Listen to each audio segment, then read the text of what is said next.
Welcome to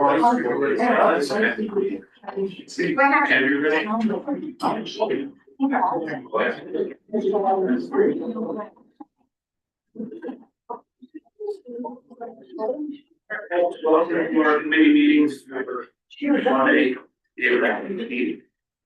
Yes, on the agenda tonight. Start with the group. Public safety. I go to Public Safety Committee at 6:01.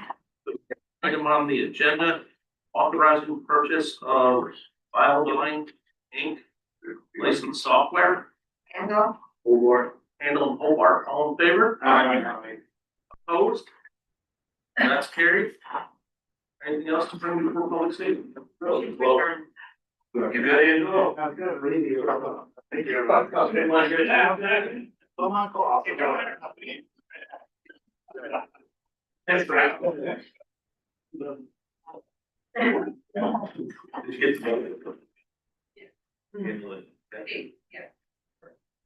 We're closed.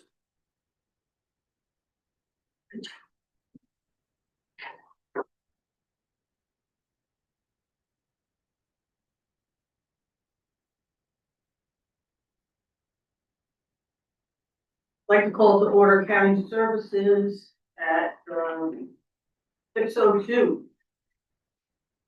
And tonight we have a few folks here. Kyra, why don't you go first? Absolutely.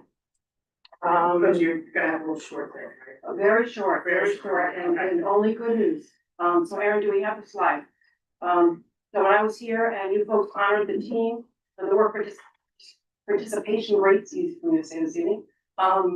Somebody asked me, how close were the other counties in our scores, and I finally got the data. So we're currently at 51.3%. The closest counties to us are Suffolk and Schoharie. They're at 25 and 25.1. So we have no other counties in the 30s or 40s. So the team downstairs has done an amazing job. So 53.1. So I wanted folks to see that. Kudos to them. Yeah, absolutely. Yeah. Thank you. Thank you. Thank you. Great job. Francesca? I don't have anything. Nothing. You're fine.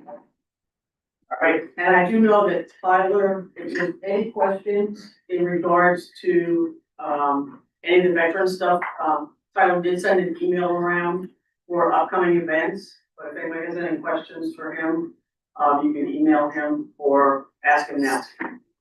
Yeah, so just a big thing for the, ribbon cutting, which will be on the 21st, so as that should have went out. And also the veterans stand down. I know many of you may have struggled a hiccup there with that, but I think we've got that taken back under control, and that will be on May 2nd. So if anyone has any questions at all, please feel free to let me know now or later in email or via CS and represent. All right. And we get into the agenda items. Yeah. So we have 3 tonight. First one is appointing Greene County Coroner John R. Delvecchio, Lucas. Lucas O'Connell, and Dorrington. And I feel that, this is something that she wanted to mention to me about operational. We may need some time to get this squared away with the new coroners. Is this something that we want to entertain, giving a 30-day window before we start it, rather than starting it on the 14th of April or 16th of April? Correct? Typically, We have a 3-quarter rotation. the corner is operated in 4 territories. And they geographic, this case, the appointment, so, you see that, you are just physically 2 corners in the same geography in terms of the territory. So right now, in terms of how to reply to calls for service, I'd see there be some conflict is the call. So we talked about, I think, the dispatch operation about maybe amending, perhaps in a similar fashion if we do it for towing or breaks an accident there. We just started to deliver the tire to their but that might be somebody in Capitol is going to Prattville, when there's already somebody on the mountaintop that could much more easily have seen call for service to that, so the geography is kind of significant. How we know we wanted to entertain them, like the land, starting this to get them, I mean, we all know the stuff we've been through the last year and a half. If we put something in effect, is it actually going to be followed, or are we just kind of wasting our time here? Pretending we're doing something good. They've never followed anything the past few years, so. It's like, I don't know, it work it out. Let them fight it out. We're not working out. I didn't want to not mention it. They don't have. O'Connell, Thornton? I had like. Okay.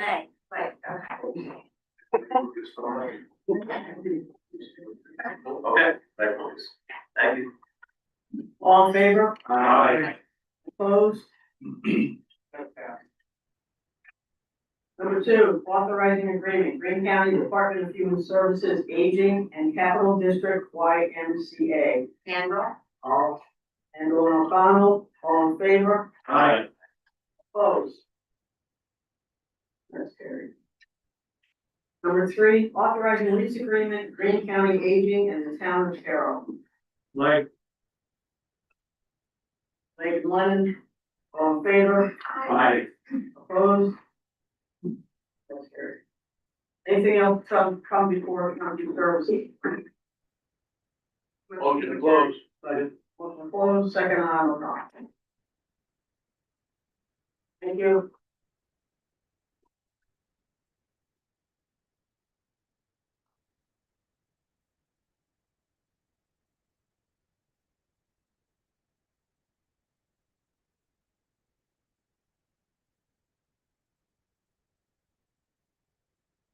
Public Works Committee at 6:08. We'll be here from our highway superintendent's report. Got this big noise for.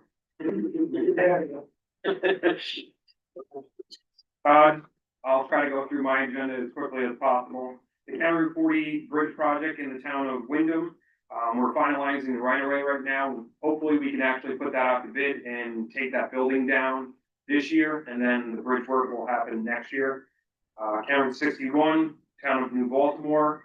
The contractor will be mobilizing Colarusso. We mobilize in mid-April, which is this month, so they should be getting going shortly. The County Route 3 project in the town of Halkett, that is scheduled for July, August. We're gonna put that out to bid and hopefully get that one going as well. The Blackwell Road Bridge in the town of Hunter, our engineering firm is addressing that crack repair on the fractured rock. That is the DOT red flag. So we are addressing that and coming up with a solution to that, but until that is resolved, we can't do the bridge project. So it's looking like hopefully next year that project will move forward. The 23D slope stabilization here in the town of Catskill. We had the pre-construction meeting on 5/29, and they will be mobilizing in mid-June. We'll be putting out message boards and flyers and to local neighbors that project will be going, because it will address impact the traveling public there. We'll have to reduce it to one lane during construction, but we're trying to shorten the duration and as little impact to the traveling public as possible. Scott, what is that time frame? For the total, we're looking about 6 months. Scott, is there a way, I'm sorry. I was on what pool was. Right, that's what Yeah. I was gonna mention as well. Is there a way Yeah. to, put where it's only local traffic only that goes through this, so people getting off the freeway would be diverted on the bypass some way? We will have message boards, but I don't know how I would determine who's local and who's not. Well, I've seen those signs in other places where it's local travel only, you know, for But you also have a hospital there, Well, I We understand, have you have hospital, you have doctor's school offices, buses, we have right, the, nursing home, I know. we're trying, the goal is That's to. considered local traffic, I'm talking about Right. visitors coming in that are maybe going up the mountain, or visitors going over across the river. You know, they can be diverted to go another way. We will have message boards out at the end of, Jefferson Heights. Yeah. Saying local traffic only, but I mean, I mean, that might deter some of it. we're hoping. I mean, that's, the message board is only gonna be as good as the consistency of the people traveling. I'm assuming that as soon as we start shutting down the one lane and starts impacting the public, they'll be diverted elsewhere, because they don't want to. Because the detour is actually not that bad. No, but when Central Hudson was doing that, the backup of that, they had to put additional flaggers out, especially during school hours. And that's what we're hoping to finish that, well, the idea is to finish that prior to school starts, so we won't impact any of the buses. Because we did meet with, Central Hudson after they were finished to find out what lessons learned. And that was their biggest issue is the buses, because they have to get through. And you have an entrance to, I believe it's in Elliott. Correct. There. It's the most difficult part of this project isn't the slope stabilization, it's the MPT There's and a lot of travel on that. Correct. What is the calendar? Mid-June through September. Oh, because recently school months there, Yeah. July, August, there's almost 3 months Well- about school buses. Right. That will alleviate. And that's where we're, and then the only reason they need that one lane closure is the majority is for driving the sheet piles. They can get that operation done during that 3-month period. Yeah. That's ideal. Then you open it up. And then we can open it up again. And then there'll be intermittent closures for certain activities. Yeah, that seems to be the way to go. Well, That's, So we're installing the traffic light system again yes, and flaggers? and flaggers when necessary.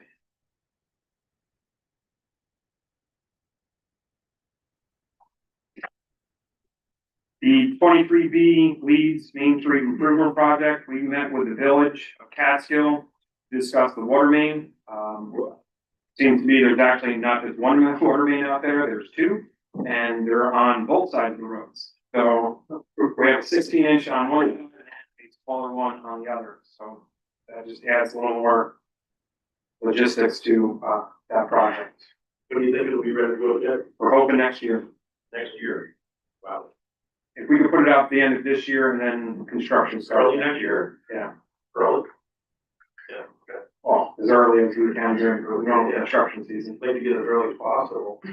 Don't get it early. Thank you.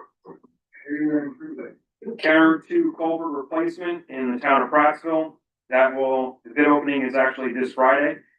Once we open the bids, we'll take a look at it, review it, and hopefully get that one up and running this year as well. So, that's the one that we're working with Greene County Soil and Water. The Counter two slope stabilization, just down from the culvert, closer to, Prattsville area. That actually is going to coincide with the County 20 slopes stabilization in the town of Durham. The town of Durham one, County 20 will have to start on May 4th. As soon as they're finished with that, they're expecting a week, maybe 2 weeks, and then they're headed over up to County 2. So they're gonna be back to back. Mine gets done before Harry's. Correct. That's the town of Catskill. It's right when we were involved in it. It's like, it's no. Okay, for it. But it's the same contractor, so they're gonna mobilize that one because it's a smaller project. Yours is a smaller project, so they're gonna get that one done first, and then they're gonna go off to Prattsville. So to do that one. And then we need to get the Prattsville done prior to the culvert replacement. That's gonna happen down the road. So there's a lot of logistics and coordination that is involved. We're continuing with our vehicle and equipment replacement program. You'll see on the agenda, But you're gonna have to distribute it. okay, so we are proposing 3 new larger trucks, the plow trucks. Wes is here if you have any questions regarding, I know there was questions last meeting about us doing upfitting. Which isn't here, he was one of the questions, that he had some ideas that we could possibly do it, but I think Wes can describe how much detail is into upfitting one of our trucks, a larger truck, so, what's the other? We do need to. So some of the problems you run into with outfit these trucks, they're nothing like upfitting a pickup truck. The chassis have to be ordered specific for how they're gonna be upfitted. Then the upfitting company had to make exact measurements, exact, drilling, everything else. We really don't have the capabilities for that. The hydraulic systems we're using nowadays have gotten a lot more, there's no more manual valve in the cab. Everything we do now is all electronic control. The problem with setting all this stuff up is you've gotta have labor force that understands that. I've got my hands full as it is, maintaining. To start doing the upfitting, if they're not fitted up, if they're not done correctly in the beginning, you're gonna do nothing but chase that down the road. One of the other issues we have, I don't know if anyone's familiar with it, if everybody's at the building, I have 4 mechanics. I've had one that's been out all winter. I have another one that was out for quite a few months. So basically I've been operating for about a year now with just shy about 2 to 3 at the most. A lot of times it's only 2. Between maintaining our 130 pieces of equipment, trucks and highway, plus with all the other departments we take care of, we're up around 300 pieces. I think people lose a little track. It's highway, but we see so much other stuff other than highway. Smaller projects we do fit in. For example, we're doing a sign truck right now. We're custom building it. It'll be a 450. This will actually have a telescoping platform out the side. They can access their signs over the guardrails or wherever they happen to be. To be able to maintain their signs and stuff like that. Those projects I can take in, we can work on them in between other projects. But I still have to maintain the fleet at the same time. One of the big things with the truck replacement, the Oshkoshes we're looking to replace, really good truck. I can give you the numbers, what I'm spending to maintain them. That's not scary. The scary part is at any time, because there's specific Oshkosh, parts just are not available anymore. So if the right part breaks, you're gonna lose them, say, 6 months, 9 months. The parts just aren't available. Fixing them, to me, is the easy part. It's finding the stuff to fix them with. That's where the problems come with these Oshkosh. The newest one we have is late 90s. They've been good trucks. If you look at the numbers, what we spend to maintain those, to spend what we maintain our trucks that we run year round. And remember, these Oshkosh is only getting maybe 1,000 miles a year. They're spending as much on them. We do on trucks that run 12 months a year. With saying that, the trucks that run 12 months a year are kept top of much better. Maintenance is kept up on much better because they're not mothballed for 6 months. We do a lot in-house already. We've done, in the past, we've done some out-of-house frame repair on these trucks, replacements. The last few we've done, we actually did in-house. It's a pretty good undertaking to do that. You bring one truck in to do, frame repair sections on it, so you're gonna burn up the summer on one truck. So to start trying to squeeze other things in, like upfitting and stuff like that, it gets to be quite a handful. Again, I don't have any one person that I can turn loose on an upfit project or something like that understands it better than make it feasible to do. Well, so basically, point blank, we're not getting over. Not this time, really. In simple terms, yes. That's fine. Yeah. Yeah, it is right. In simple terms, yeah, but I know that was a question in why we were going. Right. So, I mean, and just for numbers, I mean, the capital plastics alone is $142,000. I I mean, the snow and ice control is just as much, and it's not just, it's everything what he described, and that's why it is costing so much money to upfit these things. It's not, it's a great undertaking. Thank you, Wes. It's got to be a year-round truck, right? Correct. All of our trucks that we've purchased recently are 12-month trucks. We use them for ditching, we use them for hauling, we use them for snow and ice control. What's the timetable? Oh, sure. We can get these cab and chassis according to, International. We can get these by the end of this summer and have them upfitted by December, best case scenario. There are some upfitters that are 24 months out. We're not gonna go with that. Bottom line, we can't wait 2 years to get upfitted. So that's currently what they're telling us. There's some upfitters that can get us done in relatively quick turnaround time. Like, I know more. With that, I know a little more. that's unless you want Doesn't do 2 years from now. Yeah. Running over to the solid waste department, the Capsule Transfer Station, the maintenance billing has come along. The scale house should be here this week. Hopefully, once we install it, we'll get all the electronics in there and get that up and running. The maintenance building as well is we're doing well. We're in there doing the plumbing, electrical, and getting the internals all set up.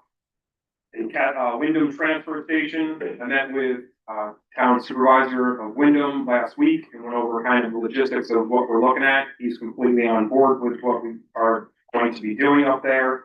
And hopefully we can get the final design in a couple months when we can get that out on the street to see what kind of costs we are looking at. Did you ever put a evaluation together on a review the terminology, the glass pulverizer or whatever?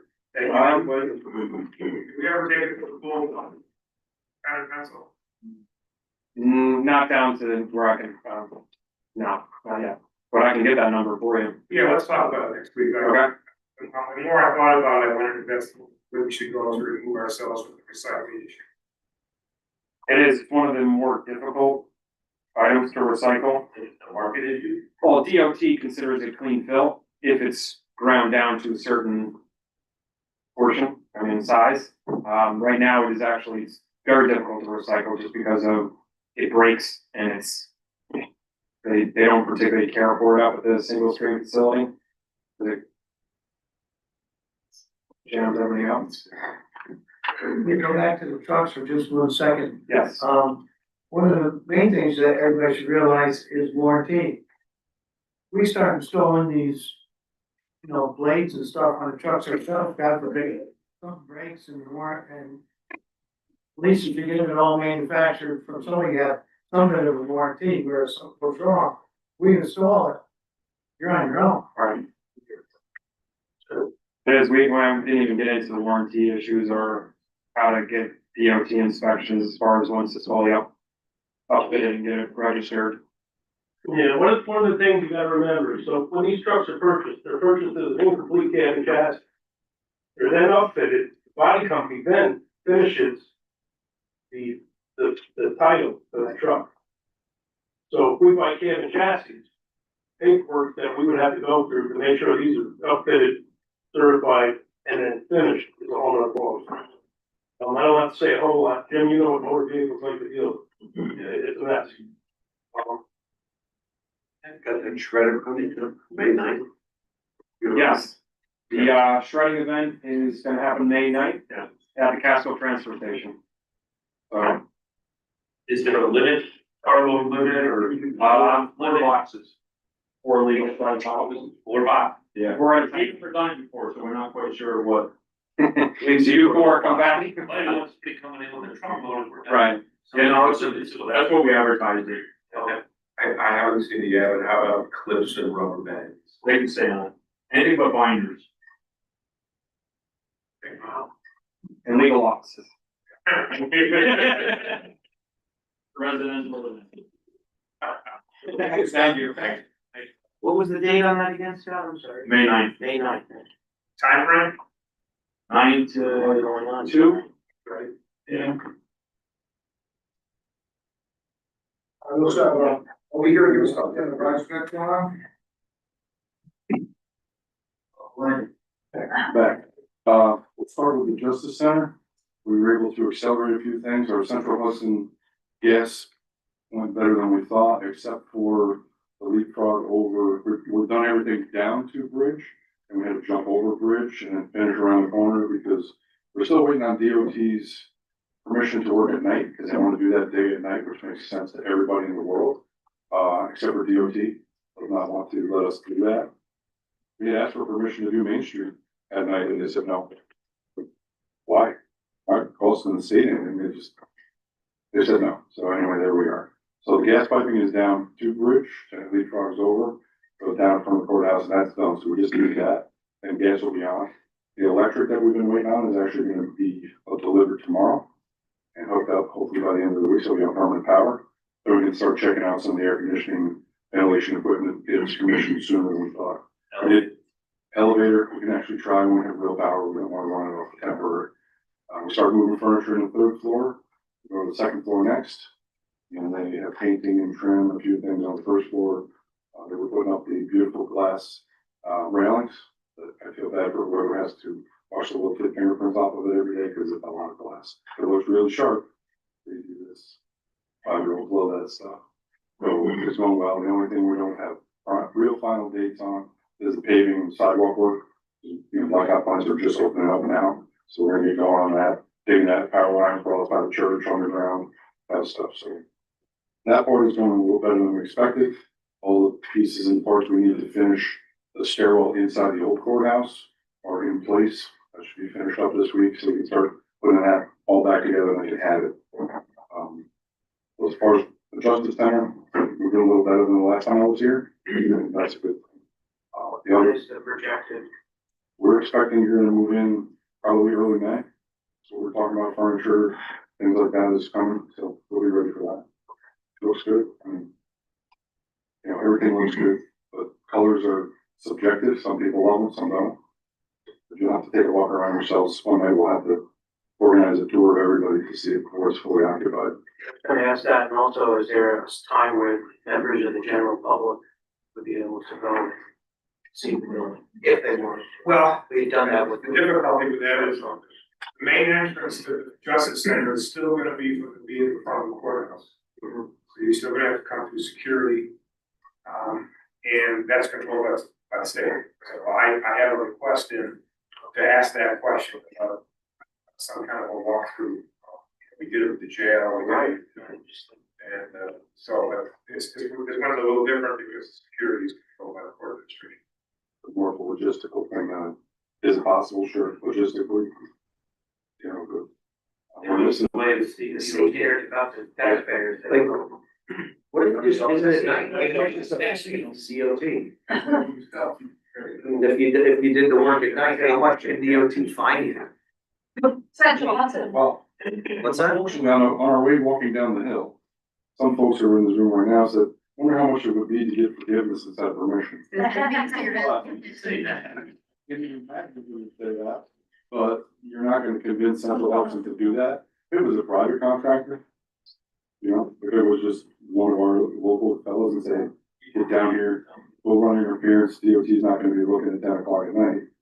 Will they do it? Probably. Will Central Hudson? 100% not. They'll never do that, so. You don't know anybody in DOT, nobody here has knows to get there in DOT? They just, I honestly think part of it is Central Hudson not sending them I's dotted and the T's crossed exactly what they want, traffic control, and then they just kick it back. And it goes to somebody at Central Hudson until they get around to it, we call them 10 times, and then they send it back. So it does that more times than is really necessary. You know, it's just one large company and the state bureaucracy getting together, to make it interesting. That's kind of the only piece of that puzzle we don't have. You have your state senator, Michelle Enchi, and the Assemblyman Chris Day. Get them on the line.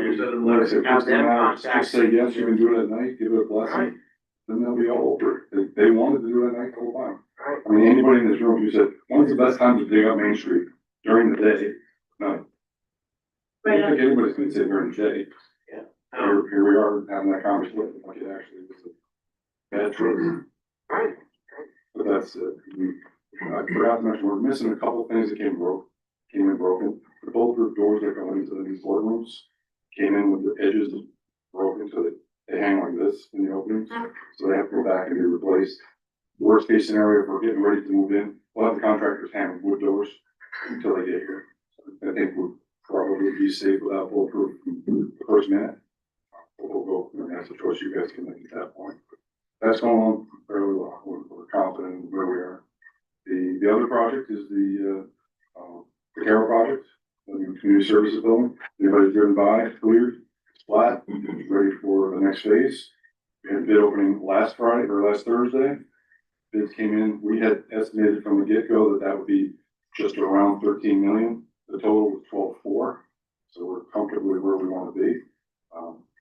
The only reason, I would suggest that we go ahead and get this ready to move forward for awarding, with the caveat that we don't have all of the references that we'd like, because two of the contractors we don't. The general contractors technically in North Carolina, we don't know anything about. We haven't found anything legit. We've got some anecdotal things, but that's not enough to say, no, you're a bad contractor, we don't want you. Somebody's opinion on how that goes. So we won't use that. And then the electrical contractor is fairly new and nobody knows where it goes until we get them to supply us with actual names and numbers to call.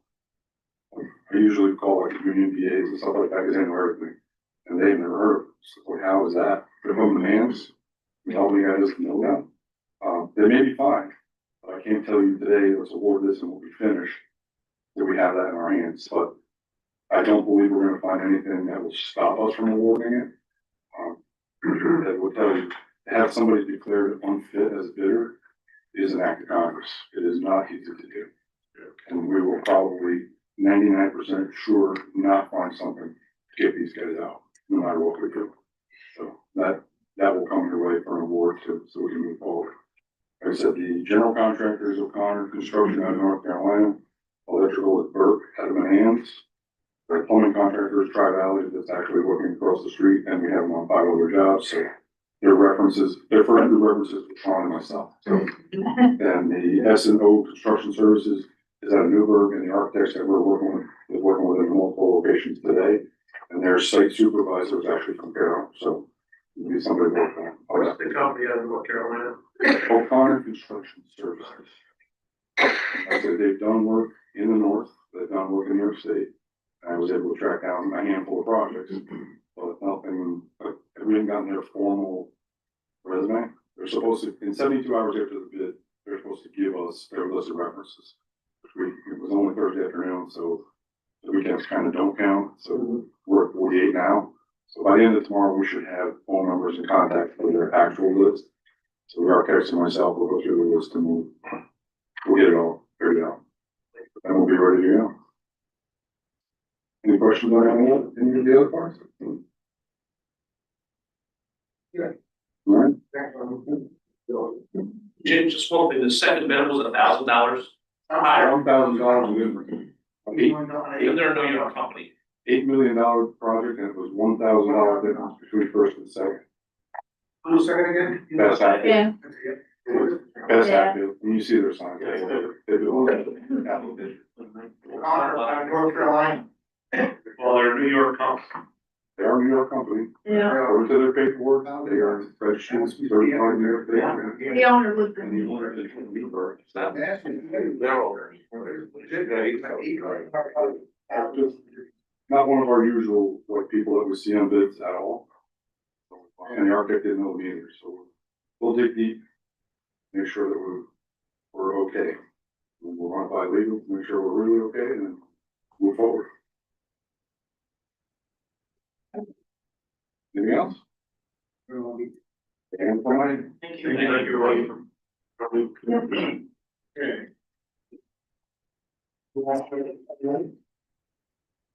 First of all, I didn't.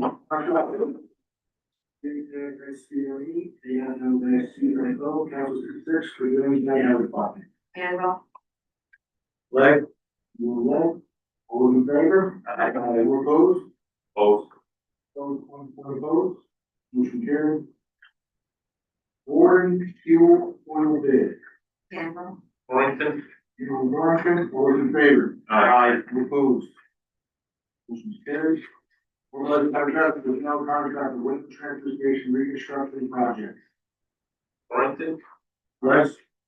Leg, okay, all those in favor? Aye. Opposed? David, authorize the purchase of one new 20-ton tag-along trailer. Torrington. Thornton, all those in favor? Aye. Opposed? Opposed. Position. Period. Authorize the purchase of one new half-ton four-wheel drive pickup through New York State Office of General Service. Martinez, Leg. Martinez, Campbell, Leg. All those in favor? Aye. All opposed? Opposed.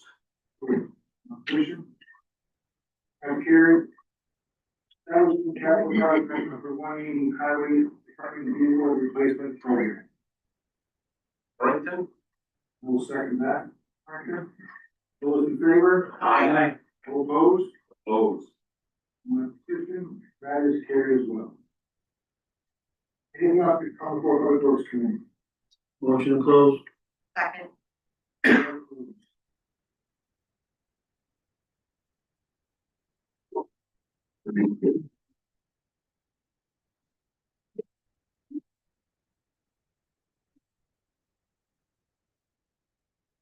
Is there any other questions? You guys know where I am. Thanks, Wes.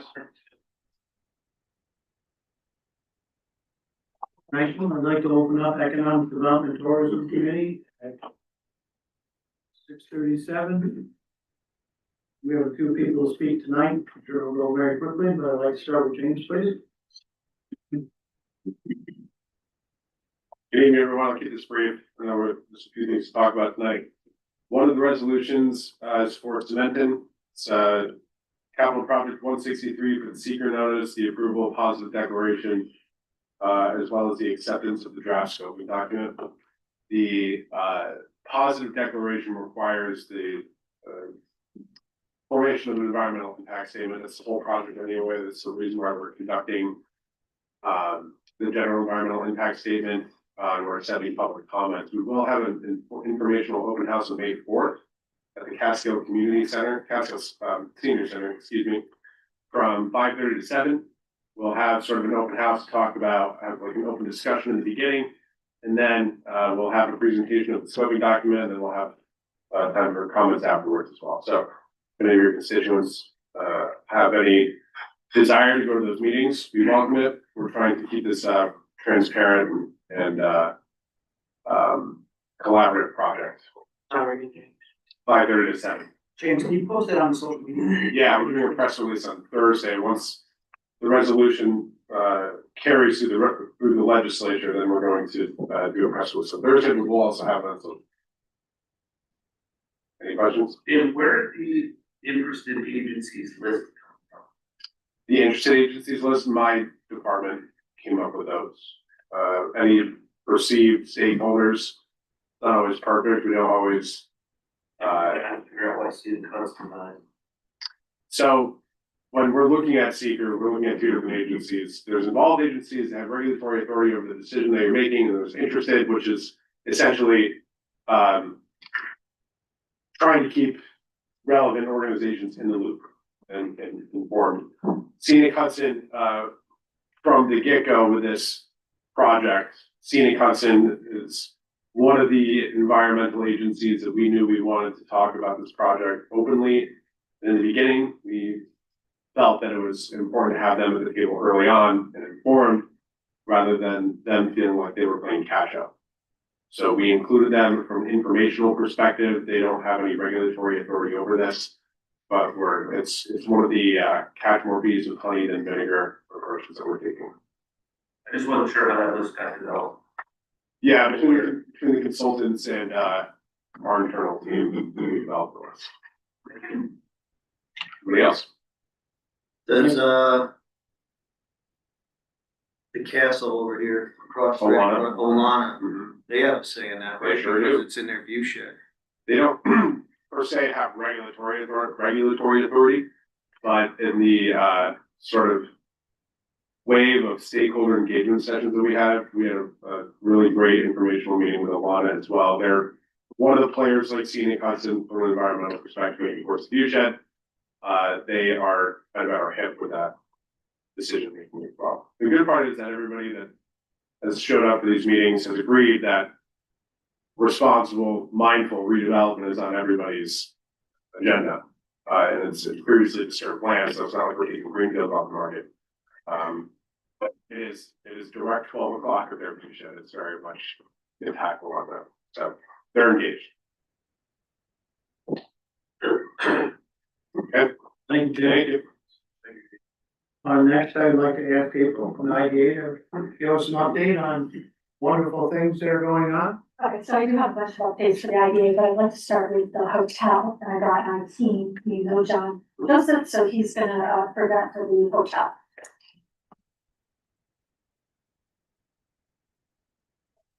Hello, everybody. It's been a while since I saw you. We have been eagerly pursuing getting all the paperwork together and getting the final sign off from the town engineer, which we are waiting for the pump. There's a sewer pump grinder that has to be signed off by them and will be done. At this point, we are planning on closing sometime after the 4th of July and starting construction. The plan is to get the foundation done, get it under, get it enclosed, the windows in and sided. Then we can work all winter on the electric and plumbing and all the interior finishes. And that would put us in opening sometime around July or August of 2027. Who's the engineer for the town? Delaware. Delaware, are they holding you up? They've been slow to respond, and there's been a lot of delays in them signing off on the design of the pump, the manufacturer of the pump.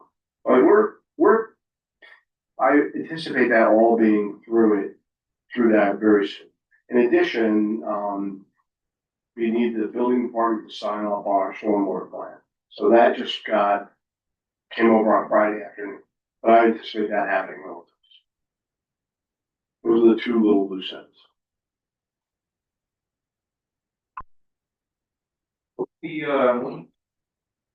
Interesting, why does everything have to be signed off on? So, example, sewer. I mean, honestly, you're not going to toilet for 18 months. Why is that allowed to hold up construction? You know what's gonna happen. But why do they allow that to take place when they've got really 18 months to have it figured out before you're even thinking of flushing a toilet? Well, so part of the problem, put yourself in our position. If we go ahead and start construction, and the DEC did hold us up quite a bit because of the capacity of the sewer treatment plant, which we're now past, but that was a big holdup to it. And put yourself in our position, we don't want to start a $20 million project and then have the DEC ultimately say, well, we're not satisfied with this, not satisfied with that, when we're getting ready to open. So that really had to be front from our standpoint.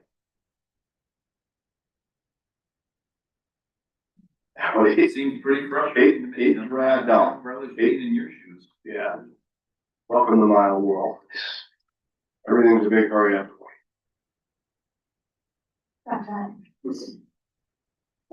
Well, Vikram and, Corey, who are the actual operators of the hotels, if you have any questions for them, they're here with us as well. Anything else? Thank you. I'm sorry, just quick, what was the proposed time frame of construction? Once you do start, 18 months or? Yeah. 18 months and then an opening? Yeah, we're gonna try to improve on that date, Yeah. because we're as anxious as you are to get cash register ringing and get the hotel up. By December. Right. That's December, not July. 18 months. 18 months is probably July. But we should be able to improve upon that. The whole key for us is getting foundation in, get the vertical, and get it enclosed. Because there's a lot of things that can run inside of the electric, the plumbing, and the finishes. Then you come back and fade it in the spring. So that's the schedule. So we're dealing with it. So really the holdup is Delaware Engineering and you said the building department? Yeah, with building permit, you're an MP3 like agency, so you have to sign off on our stormwater plan.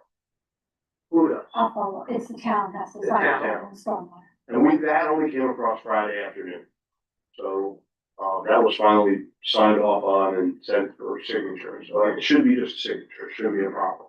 Because you do your own stormwater inspections. So one of the phrases I would say is I'm wrangling cats, but John now is wrangling kittens and chickens. So it's just, staying on top of Delaware, just like we did with the sewer. If anybody's been by there, we have been doing work. We took down trees, or John took down trees and some brush. Back season, especially that season, so that didn't last. So we'll keep moving forward, and once they start moving dirt, we'll put up a sign for the restaurant. I did reach out to, the owner of Camptown, Stephen Wendell, see if he has any ideas. He's, pushing some franchises over at the hotel space, next to it. It'd be separate entity, but John says, once you start, building a hotel, the phone start ringing for that last lot, so that'll be taken care of. And that's on the hotel. Okay, so other IDA projects that we're working on, thank you, John. In Coxsackie, the Essendant building is vacant, but, the broker is the same, for the Sable Lot building. So I'm working with him, I'm just really facilitating contact information. There is a company looking at the Essendant building right now, wants to try to fast track, get in there by May 15th, starting about 100 jobs. I put them in touch with the planning board because they want to pave, 4 additional acres. So, we're getting that on the May meeting, see if it can happen. But they have other people interested in the building. It's just this company, would like to do some distribution. That's what it, was in there before. We are on a different, track with the Sable Lot building. The original company that was looking at it, they chose Massachusetts. But the company that's looking at it now is a local New York company. They have 2 other sites. They would start with 100 employees at that location and ramp up to about 250 employees. So both of them right across the street from each other, fingers crossed that they get filled.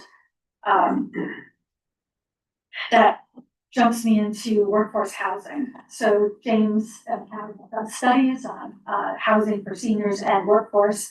And when I took over with the IDA, we were trying to come up with a policy, how the IDA could assist with workforce, because I can't keep bringing in 100 jobs, 250 jobs, if we have nowhere for them to live. So we have the 10 acres, it was gonna be the YMCA lot. It's great, like, as you come around from the National Bank of Coxsackie, it's in the park. We are working with the town of Coxsackie now. I'm changing the zoning to mixed use. So we could put maybe 85 units, of workforce housing. So that'd be, 80% AMI, 60 to 80% AMI, for workforce housing. So hopefully the resolution will go through, and then, maybe this summer we can start looking at some development plans for those 85 units. April, just on that be offering it to a private company to develop, or would that be, Right. you guys would be? We would work with a developer on developing that property so that, the benefits would go to the developer and they're not benefits that would go to the resident. So it would be workforce housing, meaning two jobs within the, 2 incomes coming in, at that 60 to 80% AMI. So the property would be sold to a private developer? Or we would hold a land lease, something like that. The address, egress be off the Vermillion Drive, would be off. Yeah, you have to go into the business park and then come in on Vermillion Drive. And so that business park does have a light over near the bank of Greene County. So, traffic could flow through there that way. Okay, I did send the Chippy update to Sean. I don't know if it was got distributed because I just sent it. No, okay, so I can resend it. I'll send it to Tanya and then she can send it to the legislators. So Champlain Hudson Power Express is 90% built. So Ray Ward put a progress valuation on it. The taxing jurisdictions will bill out a portion for this coming tax roll, and then the IDA will start a 30-year pilot after that. So within all the information that I'll send out to you, you'll see what the county's getting, what each school is getting, what each town is getting. And then when Renee negotiated this, he negotiated a host fee for the towns that the 25 miles runs through. So that host fee, there is a little bit of stipulation that it would be used for improvements to the infrastructure, water, sewer, roads, and then the IDA could possibly partner with those towns. So, April, something like that with this chip. So you have landowners who pay property taxes on easements now that CHP has. And you're gonna charge CHP taxes or well, it's a pilot, so where it for the runs same through, land? Ray has created these dummy parcel Power numbers. generation. Say it again? All utilities, all public utilities pay taxes based on generation of the land.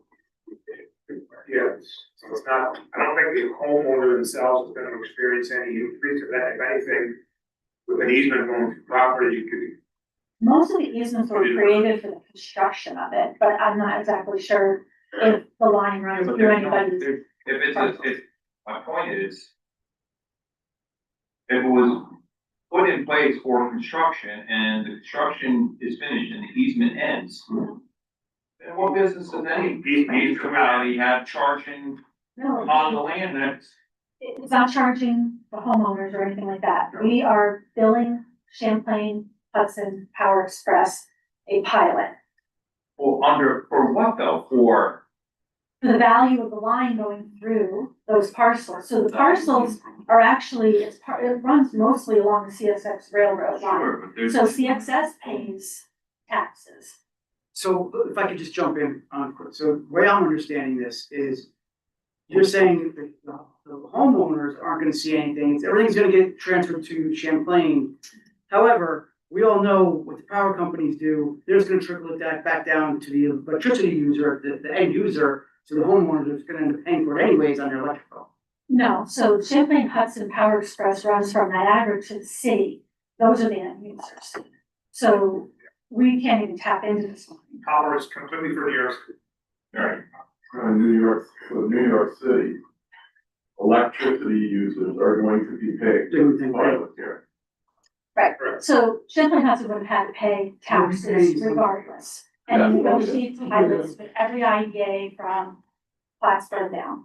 So the amount that they're paying was a negotiated fee, based on, I took the class, I'm not an assessor, so, you know, like, it's a spreadsheet and the calculations came out, so I worked closely with Ray Ward, so is my attorney Paul Goldman, and they came up with this original progress payment based on the 90% completed. It's not operational yet, so when it becomes operational, the IDA will bill out a portion. So schools get 70%, and then, you know, county and town splits the rest. And then they're also paying a host fee. So it runs right along the CSX railroad, so the railroad pays taxes, and so does Champlain Hudson have to pay these taxes. And I'll send you the finding statement, there's a lot of information in the finding statement. Actually, not, I don't believe any of it's within the CSX property line. It should be all, Most of it is in actually private land along the CSX. In their right of way.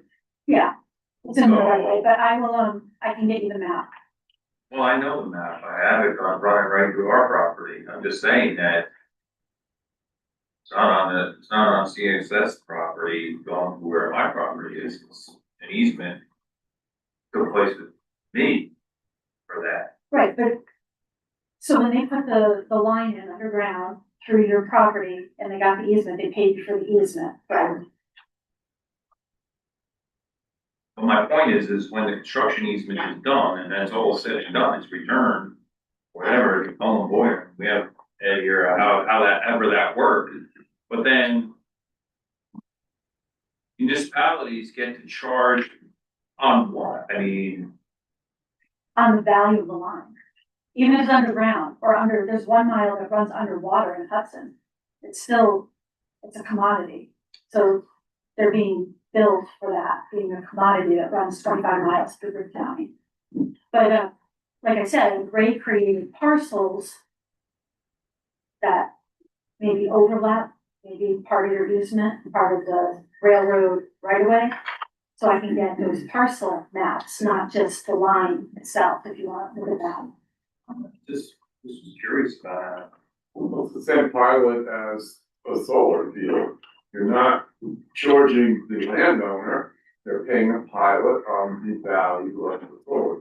Right. It's basically that same thing. And, Hey, project, something. okay, Trying to build it. What's going on down there? There's activity going on. I don't think he doesn't own it, so I'm not exactly sure, but I can look into it. Nobody's approached us for benefits. There's activity, there's people down there, the fence is open, now and then.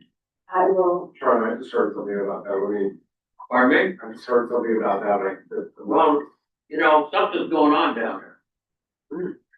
well, it's private owner, yeah. So, but I'll let James answer it later. Bailey Street.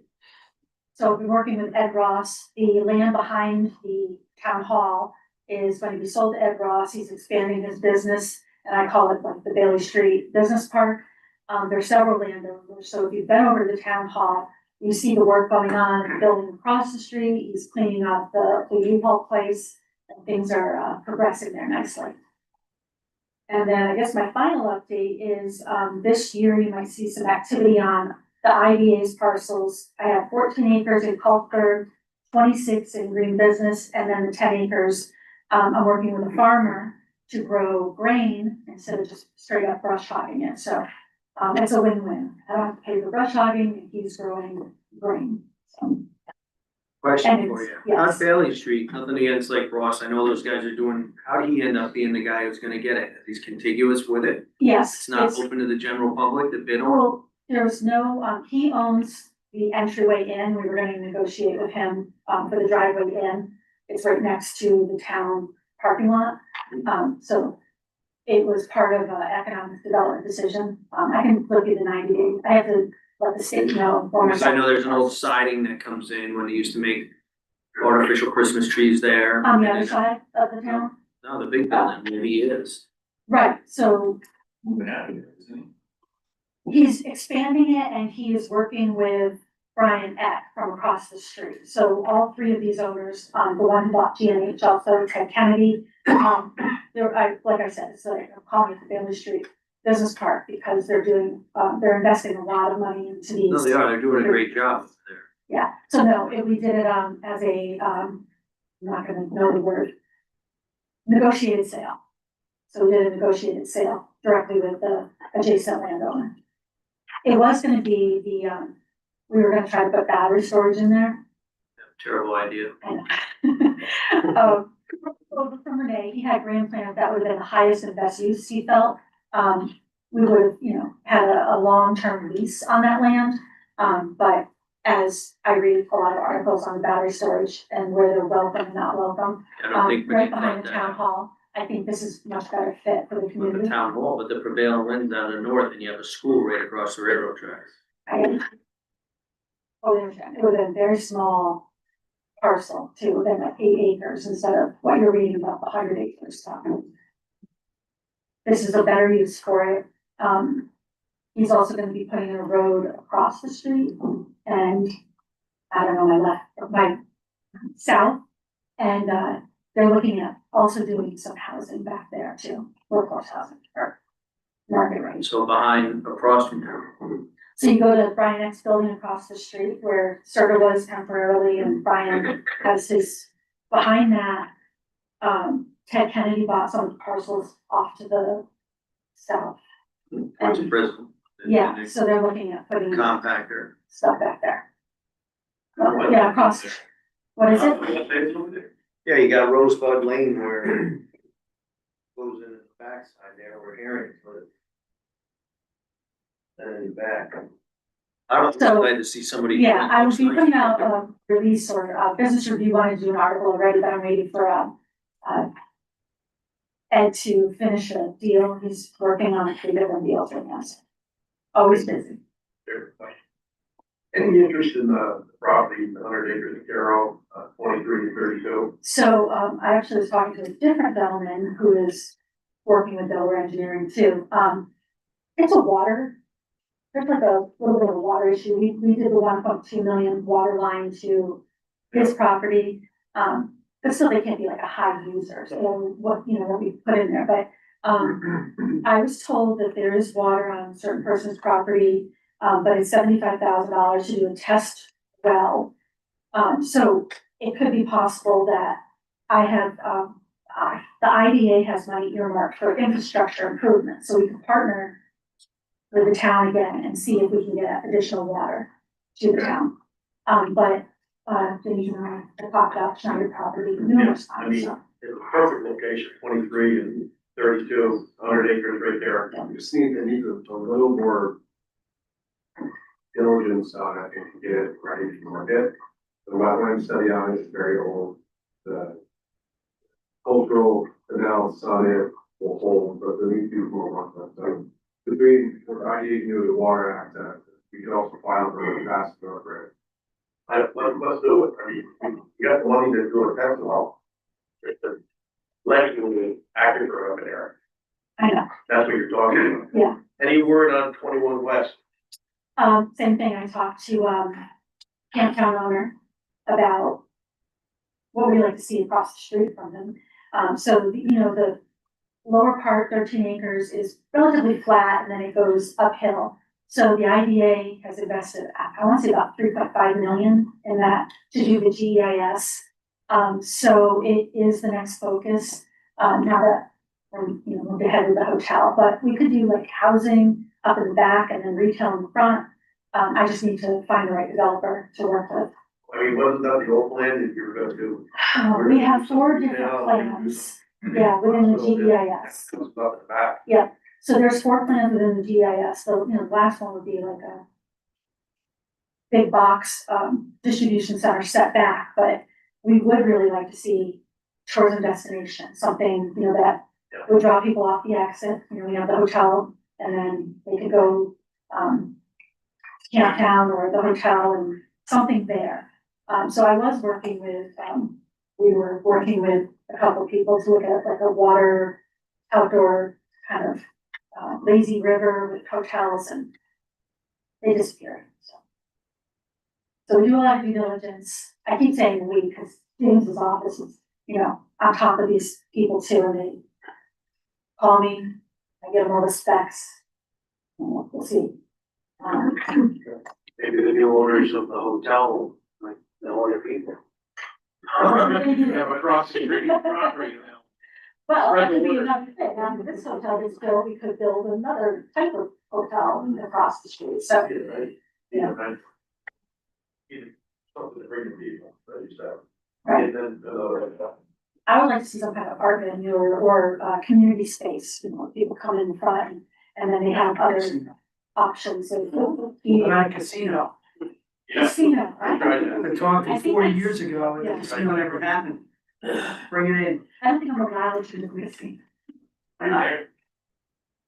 Fair enough. Anything Yeah. else for everyone? We lost control. Thank you, April. Okay, thank you. Thank you, April. We have, one more speaker before we go to proposed action items, but before we do, give you a quick, background. Probably about 20 years ago, the town of Hunter approached the state looking for help with a lot of parking problems on 23A between Bill and Lake Falls. I had a lot of, incidents at the falls as far as hikers, people getting injured and deaths. So, we approached the DEC, the first thing they did was they implemented the stairs from 23A up to the falls. They all moved those stairs that went up through, they put an observation deck in. was phenomenal. If you've never been up there and seen it, it's worth a quick walk. And they've come a long way in trying to help us provide safe access for our tourism people that come in to enjoy the outside. With that said, they started a study back in about 2023, called the, visitor use management strategy. And, after very many meetings with, public, people from the political side, people from the management side, business side, they composed a 107-page document on, the best ways that they feel to approach our problem. The town went there, we were looking for more rangers to help manage the people. We were looking for help from the state police to manage the roadside. We were looking for anything, but really what we got. The gist of this is to not manage the people, but to limit the people that come to our area to enjoy that outside. With that said, I should back up and say I'd like to thank DEC because they've really spent a lot of money, they put a lot of time and effort in, and they really have done a lot to help us along the way. But what this particular paper says really wasn't looking towards what we were trying to accomplish. Just a quick couple of bullet points that this paper says is they want to limit the amount of visitors per day to the area to 1,000 people. If any of you know, we get more than that on a bad day, never mind a good day. They want to limit the amount of parking that is up there to 100 cars a day, no more than 50 at any time. They want to mostly control the hiking trails around the Hatterskill Falls area and the hiking around North-South Lake. The compass in there really doesn't have much to do with the 22A corridor, which the town of Hunter has actually done an excellent job in the last few years managing that, and it's not the problem it was 5, 6, 7 years ago. It's actually not that bad. Everything has to be pre-reservation. You're not allowed to go to these areas unless you have a reservation, which if you've ever gone on any websites, never mind trying a campsite in New York State, imagine going to try and plan to get a reservation and go hiking, which they would open the park at 7 a.m. and would close at 7 p.m. And one of the additional problems would be that as part of the 1,000 people that would be allowed to use it, the campers at North-South Lake would be included. So if you know how big North-South Lake is with all the campsites, that's gonna probably take up your 1,000 people a day just about on its own.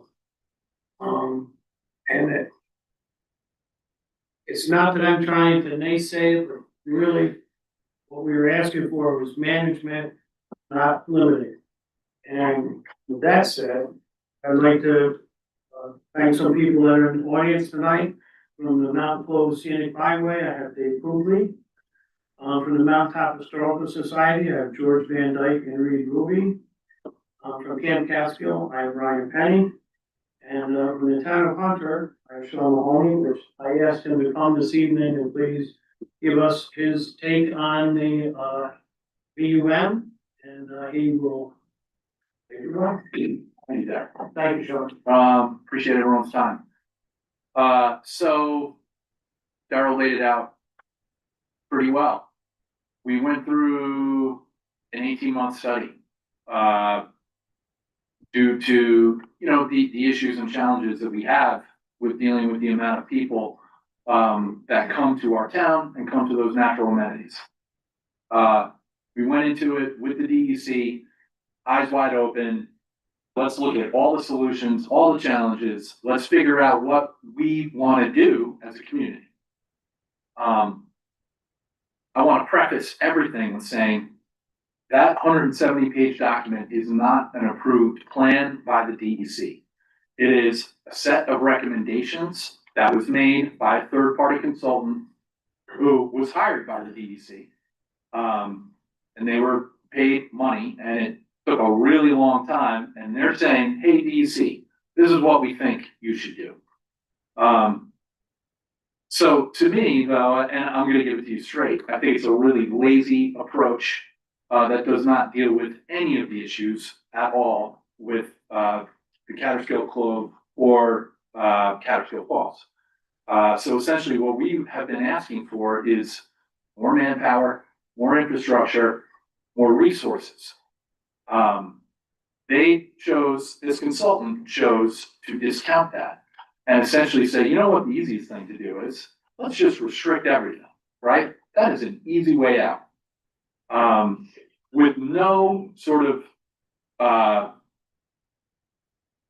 no consideration of what that means for the towns, my town, but not only my town of Catskill.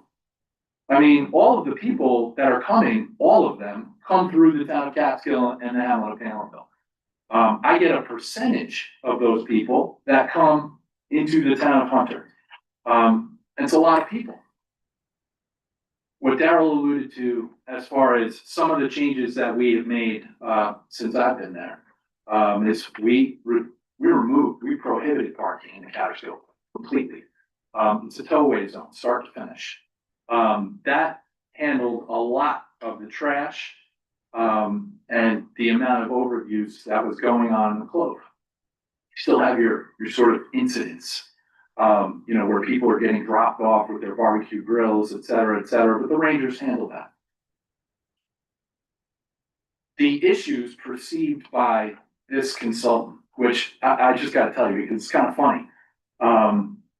So we went to these stakeholder groups. I was there, David was there, George was there, and a number of other people there. Warren Hart was a participant, by the way. Andrew Overbaugh was a participant in this stakeholder working group.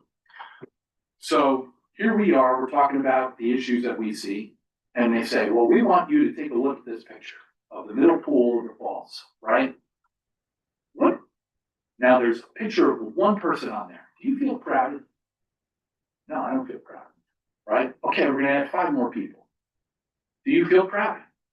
No, I don't feel crowded. Then they get to 10, then they get to 20, then they get to 50, then they get to 100. And of course, it's human nature, right? Oh, well, yeah, I mean, it's not ideal, but, I can still manage. They took that as this is the whole point of this VUM framework. It's called desired conditions. Their desired conditions, this third-party consultant is to have nobody there. That's essentially it. I can tell you, I go there, I try to go there when it's extremely busy just to see, right? And I walk. The issue isn't when you're in there. The issue is finding a place to park. Once you're in there, you could walk for 2 minutes and you could not see a person for a long period of time. This is not anti-environment, right? So the people that are supportive of this, who I kind of feel maybe have not read the entire plan or have considered all the impacts, are saying, well, don't you want to be supportive of the environment? Of course I do. That's what we've been doing since day one. But what this is an extreme approach. It's a machete when we needed a scalpel. So I've come out pretty strong because I have to, because this is the future of my town. That we are firmly in opposition of this study. And the DEC is asking for public input until June 1st. My town board is 100% behind this. We're gonna pass a resolution tomorrow night. I've also asked other towns, essentially I sent it to every supervisor in the county. And I also sent it to Pat and Sean, to pass a resolution because this is not good. This is not good. If they ever had an inkling that this was a good idea, essentially, play it out. What's gonna happen? People are just not gonna come anymore. They're just gonna be like, oh, why would I do that? What a pain in the butt. I'm not getting a permit, so I'm just gonna go somewhere else. You know, I don't need to remind you guys what this means from sales tax perspective, all of those people coming here, how detrimental this would be to our community if we just sat on our hands and let this happen. So what I'm asking for you to do is to support us and to pass a resolution on behalf of the Greene County Legislature in opposition of this DEC Visitor Use Management Framework. I also ask you to speak to your towns, and ask them to do the same, because it doesn't matter if it's New Baltimore, Coxsackie, this hurts us all. Certainly, we would feel the most direct impacts, but this is a bad deal. So I'm happy to answer any questions anyone has. I think we should participate in that public comment period. I shared your Thank you, Matt. post that you put on there, trying to get more people to respond. I think they need to hear from the residents. Could we just do a motion and resolution right now? We do a motion resolution right now. Well, you don't have a physical document. Wrap me now and put it on the next agenda. I can put it on Wednesday's agenda. Sounds like things move pretty slow with this anyway. Right. Now they're gonna, yeah, I mean, you have now, let's go back. Right, we got to June first, right? Yeah, It has to be in by June 1st. So these are just recommendations, can you just deny the recommendations? No, unfortunately, I cannot. It's a state. They operate on their own. So we actually looked at to see if we could, comment in seeker. They're actually trying to restrict them. They're not public trying. lands. DEC That is the in, people of New yes, York State own. yes, 100%. So, That is the recommendation. People keep putting up with it. so these recommendations are going to they're going to DEC. DEC makes the decision. Correct. Correct. During this whole process, did anyone with the word economic development ever mention? Oh, I mean, every single time, Harry. It was? Every single time, like, that if you did this, you would incredibly hurt our economic development, the county's economic development. That is not their priority. That is not the consultant's priority. I'm not gonna speak for the DEC, because again, the DEC is here getting the public feedback. They're a pretty black box. You don't really see what's going on inside of them. Sean, what's the background on that consulting firm? Exactly. Are they some massive environmentalist group that doesn't wanna have people alive and breathing? Actually, so you should explain to them, explain to them the blue hole. These are the people that these people are involved with national parks out west and the blue hole over here, and Sean will explain the blue hole, which is a very different Absolutely. thing that happened there. But they're trying to use that particular, how they solve the problem with the blue hole, they're trying to solve the problem in the town of Hunter, which is a totally different animal. Right.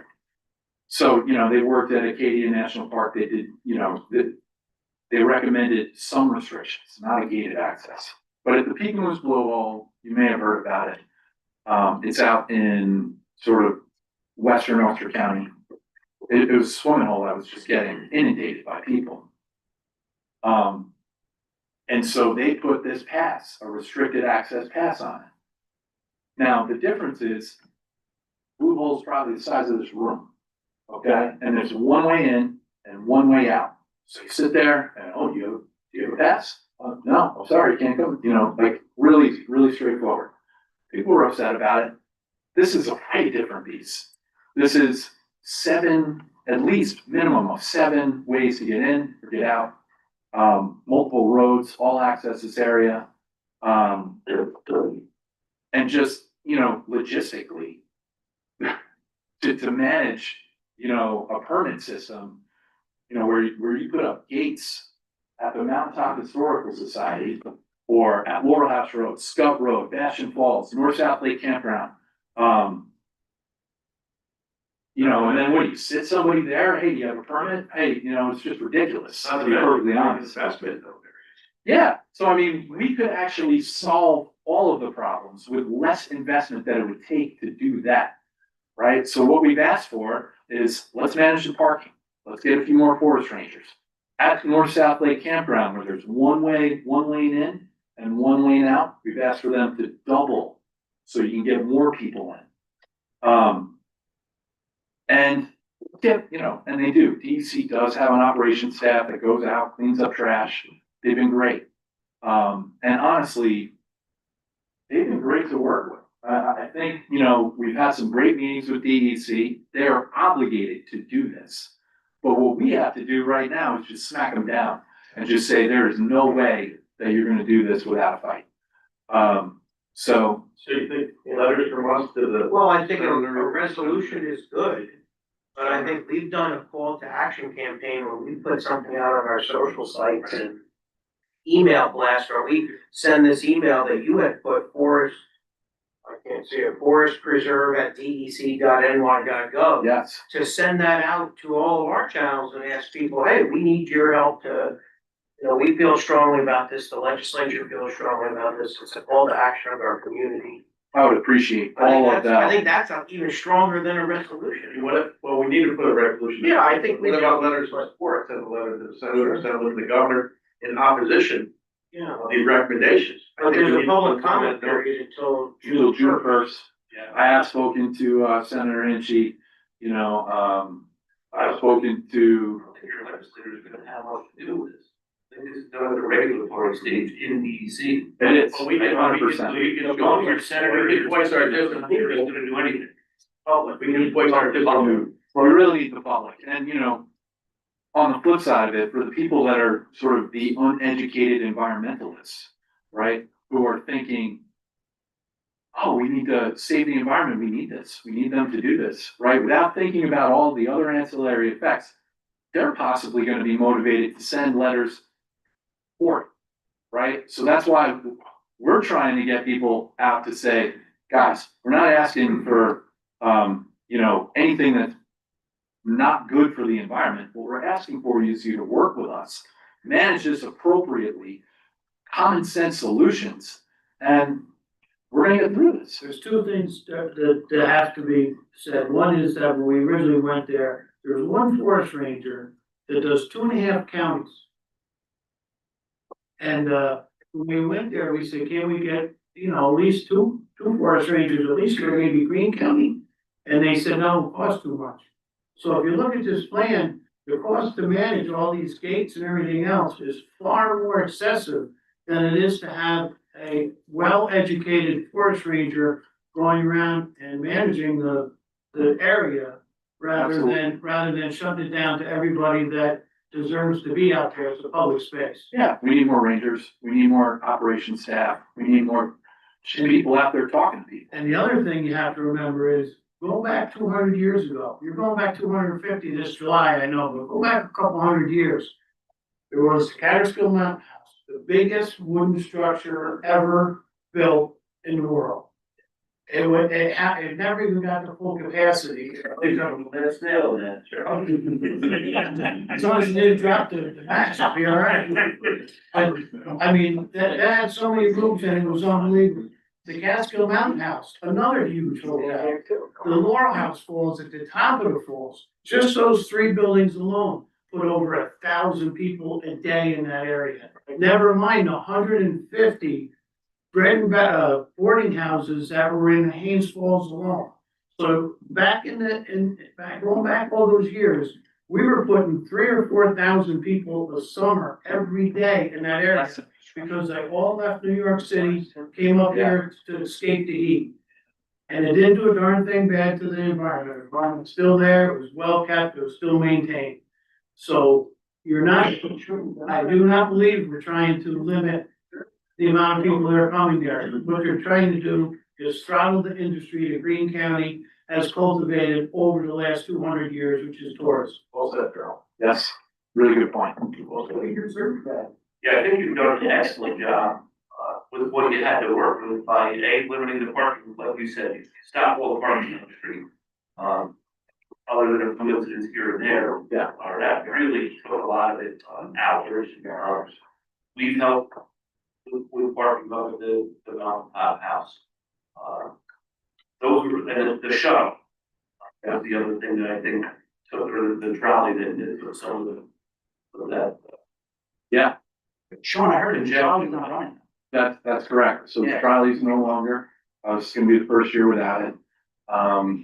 unfortunately, you know, it was really an entrepreneurial sort of endeavor, you know, and even in the report, it states that, less than 1% of the people that were actually coming, that they recorded, were actually using the shuttle.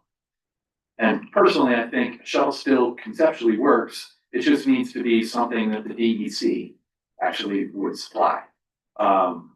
Because certainly the town doesn't have the resources to do that, but I think it would help them because they operate all the state land, and all of the amenities that people are going to. But it's still our intention to keep parking prohibited on the mountain road. So, just so you know. When are these public hearings taking place? What's where? So there's one, 29th. the 29th. Yep. Virtual. It's a virtual. Of April. Virtual probably. Of April, yeah. It's in the evening. That's the only one. What's that? It's a public hearing, like. On the DEC website? Oh, yep, it's on the DEC website also. I have it, the information on the Town Hunter website and, my social media. Can you get this information out to our local papers, Rip Radio? He's right there. Absolutely. I know Mike's here, Yeah, but absolutely. Rip Radio, I mean, this is a big thing. Yeah, it absolutely is. You know that, you're, that's what I said, you did. I think we should do a call to action campaign. Yeah, yeah. This is almost unbelievable. Yeah, James, run through EDC, Yeah, we are, and then we can share all that Our out. workshop is a workshop that created, with It'll be great. Does anybody else have any questions for John? Appreciate your support. Thank you, guys. And anybody else that I asked to come this evening, does anyone else have anything they'd like to say? I would think. Was introduced as president of Mountain Close City Byway, I wear a number of different hats. A bunch of you folks know me. Just for transparency, I also sit on the board for the Casco Center for Conservation and Development. Casco Center has also put out a letter, our executive director, and basically mimics what Sean put out in his letter. You know, this problem that we have in front of us is an opportunity, and if Ricky Klein was here, he'd be saying we try to make lemonade out of it. Folks remember Ricky.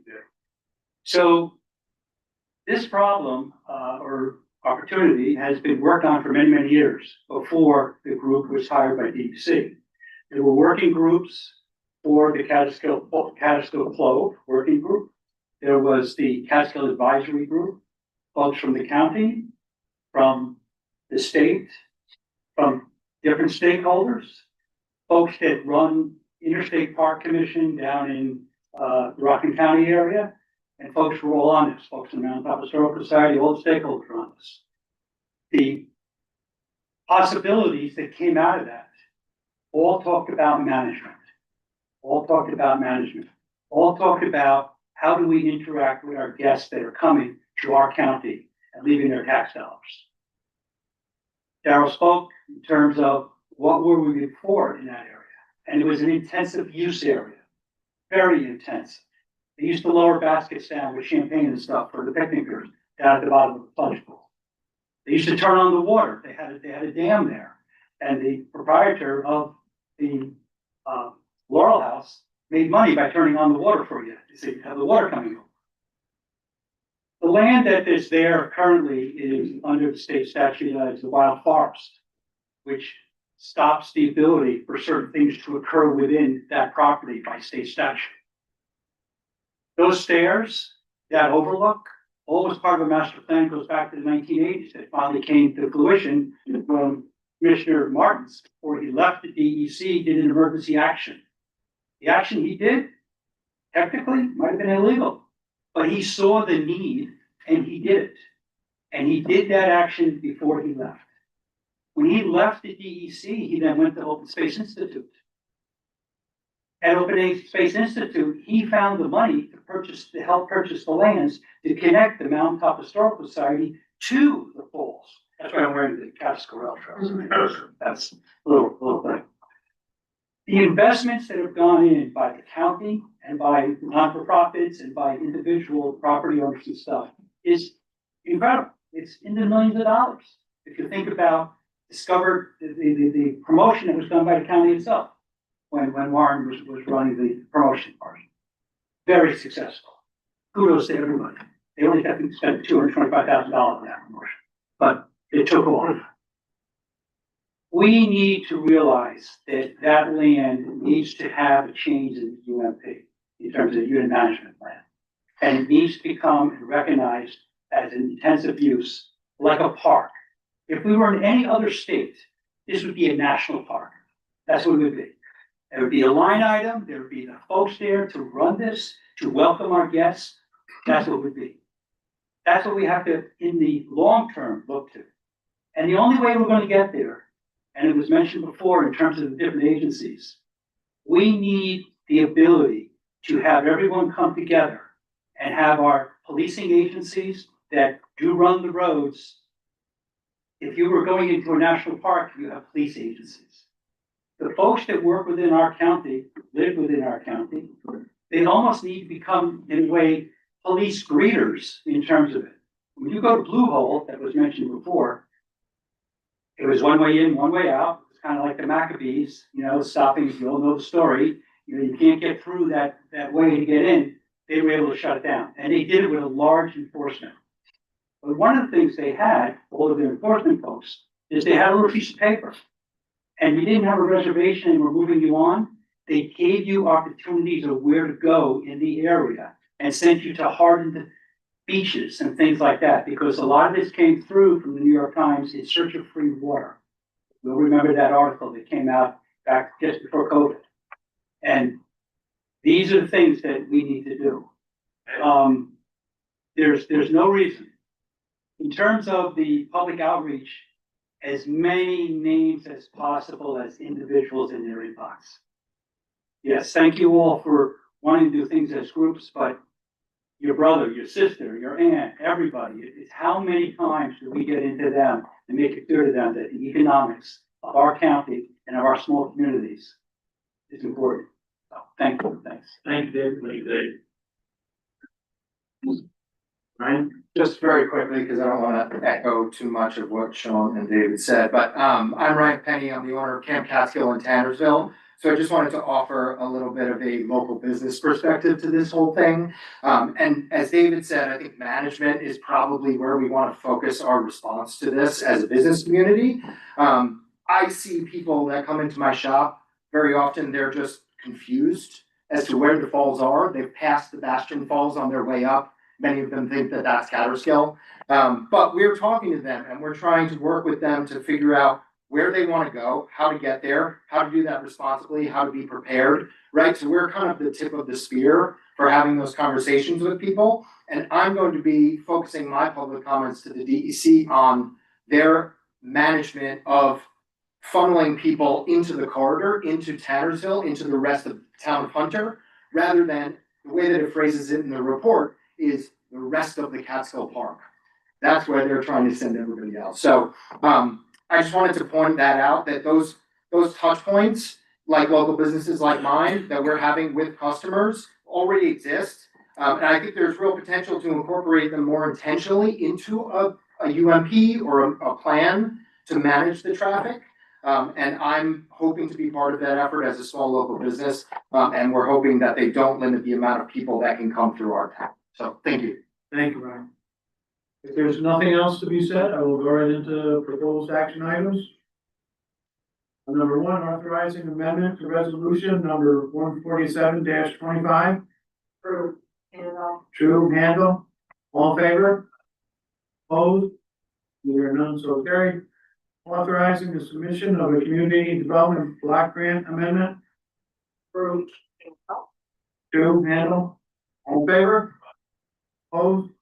Either none. Carried. Capital project number 163, seeker notice, adoption of positive seeker declaration, circulation of draft, generic and environmental impact statement, drafting, scoping, document, notice of public comment period, and notice for an open house meeting. Rivera. Rivera and Ludo, all in favor? Opposed? Either none, so carried. Appointing member to the board of directors, Greene County Economic Development Corporation. Rivera Handle, all in favor? Aye. Opposed? Abstain. Yes, well, abstain. Oh. So Carrie, if there is nothing else to come before the Economic Tourism Committee, thank you. You're so good. And you.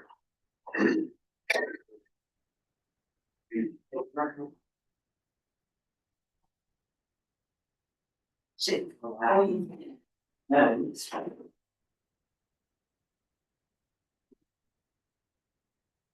Good evening, I'd like to call government operations open at 7:36. We do have the deputy director of real property tax here in case I can't answer any questions about the second two, the third and fourth resolution. Before we get started, I just want to give you a quick update. I did go to NISAC and I did see a presentation called Electricity in New York, Keeping the Lights On and the Rates Affordable.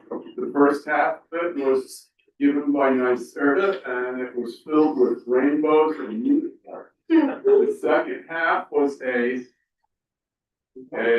different group, and New York State had severe electricity shortages this winter during the cold snap. We had to get electricity from as far as Ohio. We also had a natural gas shortage that led to turbines. They're dual fuel turbines. Most of them are 50 years old or older. They're wearing out. They're being shut down quicker than they're being replaced with green energy. But anyway, they were using, for a couple months there, they were using a lot of fuel oil in them. They do work with fuel oil, although they're very dirty because more pollution. So isn't that a good thing? So anyway, going into the resolutions, number one, resolution expressing the strong concern of the Greene County legislator regarding escalating energy costs in New York State, including Central Hudson and New York State Electric and Gas, NYSEG, delivery charges, and urging a reassessment of the ratepayer impacts of New York's Climate Policy and Community Protection Act, CLCPA legislature, and I'll make that resolution. Okay, second. Committee? Greg, just to, you can specify here, I don't know if anybody's ever looked at the independent system operator dashboard. No, I haven't, you brought it up. This will tell you up to the minute where your power is generated from. And, there's a section here called other renewables, which includes your solar and gas, or solar and, wood, those types of things. Bioheat. Right now, it's at 1.16%. I think the highest I've seen that is about working it. Solar. Yeah, and that's where we're putting, I shouldn't say we're putting, the state's putting, the government's putting all these incentives into, it's 4% of what's getting produced. That's why people are moving out of New York State. Yes. So they think that CLPPA has done something to improve that. The numbers are there, anybody can pull that website up at any time. And, pretty enlightening. Pat, the same group that brought up the CLCPA or the same group there that back up that consulting firm that just told that the mountaintop community. Yep. They're the same group of people. Yeah. Oh, it's 100%. part of it, see the cousin part of it. So all in favor? Aye. Anyone opposed? I gotta tell you on this though, I don't think that the utilities should even be involved in this resolution because everything that they ask to have increase in order for them to make a profit has to be approved by the Public Service Commission. They have the full books on all of these companies. So for the public that thinks that these companies are making a fortune and are super wealthy and tax the rich baloney crap that we hear every day, it has nothing to do with it. It's poor government policy. That's what it is. And I'm absolutely in agreement with the resolution. I just, I would question that it would maybe seem to make it like we're kind of laying some blame at the utilities, which I don't have any sense of blame at them. So. You're overregulated. They're overregulated. By design. Okay, number two, approving the standard workday for elected and appointed officials for retirement purposes. Favor. All All in favor? Aye. Anyone opposed? Number three, resolution authorizing the chairman of the Greene County Legislature to enter into a payment in lieu of taxes, a pilot agreement with LSE Monteceros LLC. I will make that motion. I'll second only because it's a zero or pilot. I disagree with the one thing, but if we don't take the pilot, then you get not. Right. Is this the same thing as like before, where they have to look at their books after so many years, see if they're making money, you know? No. The pilot that Ray worked on. Yeah, it's no exemption, it's automatic in Greene County. But on commercial solar, on commercial solar, we can tell them to bring a request pilot, both did. Okay, I got a first and a second, all in favor? Aye. Anyone opposed? Number three, a resolution. Oh, I'm sorry, I did that. Number four, denying correcting assessment roll, town of Catskill, Sony, Touchard, Dalal, Nishta, tax map ID 170.00-27. I'll second that motion. All in favor? Aye. Anyone opposed to that? Is there anything else to come before government operations tonight? Motion to close. Okay. Thank you.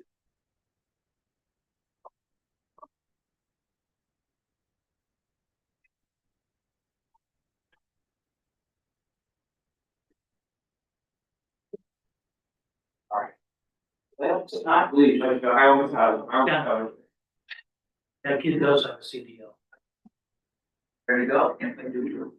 Well, finance, order, several resolutions, that and each building will get through it. And again, maybe we won't. Okay, first resolution is expressing strong concern of Greene County legislature regarding escalating energy costs in New York State, which is not collected at New York State electric and gas delivery charges, and urging a reassessment of the taxpayer impact of New York's Climate Policy and Community Protection Act, CLCPA legislature. David, Barrett, all in favor of that? Aye. Oh, that's carried. Number two,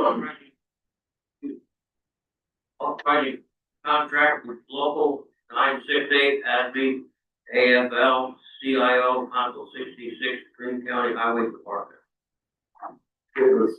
David, Quick question, seconded. quick question for, Charlie here. Yeah. What's the, impact budget on over year for this approval? First year impact is approximately 29% impact. 29%, so dollar amount on the highway budget? Maybe that is the word. It's like 750 or something, 750,000, No, it's closer to $1 million. close to $1 million jump. And no more black copy, only a $1 million jump on payroll. More summer hours, More summer hours. Now, who was on the negotiating for this? Myself. Lead attorneys, Mike Gold. Yeah. All that year was the director, Scott and his staff. There were technical issues relative to. I was Oh, I'm sorry, Or was not. I had to recuse myself. That's good to hear. Well, we talked about this in that meeting, if we decided that I know, we talked ahead, that's fine to talk down, but this is the public, and the public needs to know. I'm just saying, why we're doing this, to keep people, we don't increase how much we're paying people to work. We're not gonna have anybody. How many people are currently employed in the highway department? And I don't know. how short are we? I believe the man table was 46 FTEs, last count, I think I had 4, including the mechanic that was mentioned tonight, 4 vacancies. 2 mechanic vacancies. So you got 4 total vacancies right now? Or 6? 4 and then.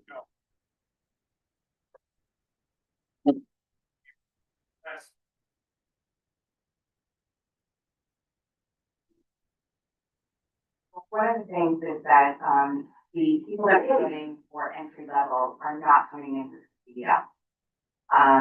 Because they can make more money elsewhere. We believe that these rates will allow us to bring them in at an entry level with the CDL, maybe put them to work right away, as opposed to those that are bringing in at a trainee level, and we can't put them behind the wheel of a snowplow until they have their CDL and have that training. So you're talking a year out when we're actually hiring people, and we have 2 of our new hires that are not at that year level yet. So while we have 4 vacancies, we also have 2 trainees who can't operate a lot of the equipment. Anyone know the average median income per year in Greene County?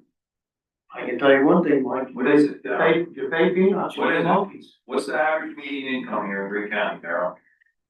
I'd say, $40,000. 42,000. Right, I agree. 42,000. That's average median income here in Greene County. Oh, good that there are people who are gonna make more money, whatever. But I don't see any measures of productivity in any kind of these departments and in any kind of contracts where they're increasing productivity in some way. I don't see any part of it involved in this. Just, you know, we're still gonna pay a big benefit package to them that costs an enormous amount of money, and I don't like for one bit that we don't negotiate the overall compensation for public employees as part of the negotiation. I don't care if it's Elaine Gold, some hotshot lawyer who works with labor relations and labor laws. I don't give a damn. The total compensation for these employees should be what we should be negotiating, not just the pay. Because we're paying, what, 17, 20% more for their retirement into the system. That's a 17% increase on their compensation. Just on that. So that they're getting a 17% increase that year on their compensation. Paid for by the taxpayers. So I don't know how that's a 2% or a 2.75 COLA, because it's not. Average median income in Greene County is $77,000. No, it's not. No, it's not even close. So, Yeah, that's a census my ass, it ain't even close to that. like me now, Mike. I don't care. That's the biggest lie ever. Okay. Very good point, Mike, but you know, in order to retain these people too. Good luck. Being able to into road plow. Good luck, keep throwing money, you'll say, there'll be no more people here, there's no more people here in Finland. You have people in business throwing more money at people who try to get them to come. Ain't coming here. Yeah, but we can't get them, I can't get anybody. You're willing to pay people more, right? They ain't loving, right? But these guys voted themselves zeros. Sounds like Control. You lost control. Out of control. Are we done? Thank you, Charles. All in favor? Aye. All opposed? Thank you. Okay, number 3, authorize the purchase of 1 new 20-ton tag along trail.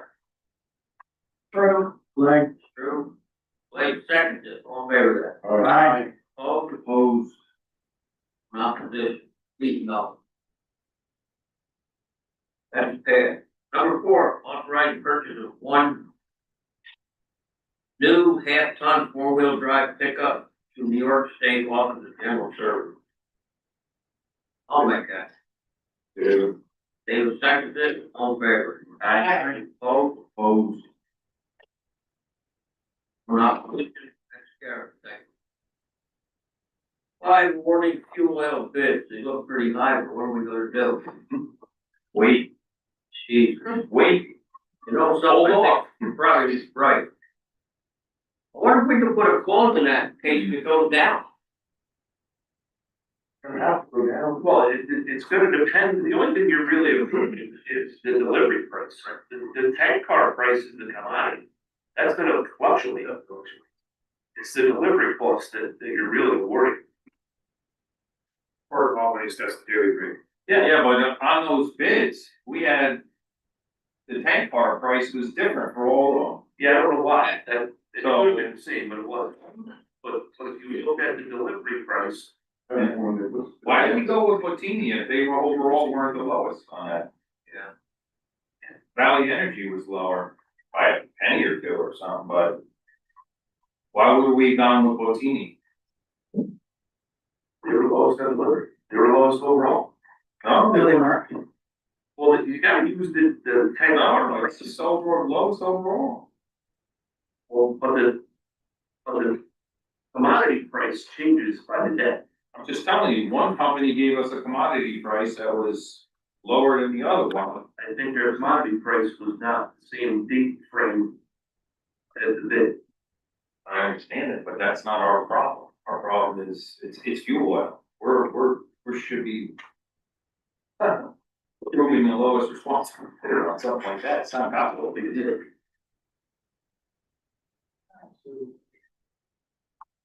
Valley Energy is the lowest. Valley's the lowest.